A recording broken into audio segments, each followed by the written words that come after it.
Your body is a chemical battleground. In your stomach, powerful acid with a pH around 1 dissolves your lunch. At the same time, your blood maintains a slightly basic pH of 7.4, a delicate balance essential for life. This constant push and pull between acids and bases happens everywhere, from the fizz in your soda to the soap in your shower. So what defines them? It's all about hydrogen ions. Acids, like vinegar or lemon juice, are givers. They release hydrogen ions when dissolved in water. They taste sour and can sting the skin. Bases, on the other hand, are takers. They accept those ions. Think of baking soda or bleach. They taste bitter and feel slippery. That soapy feeling is no accident.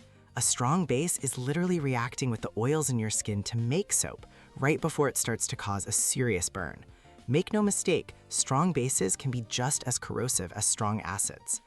We measure this chemical strength on the pH scale, which runs from 0 to 14.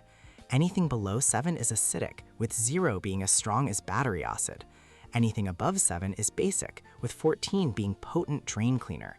Pure water sits perfectly neutral, right in the middle, at 7. But here's the crucial part. The scale is logarithmic.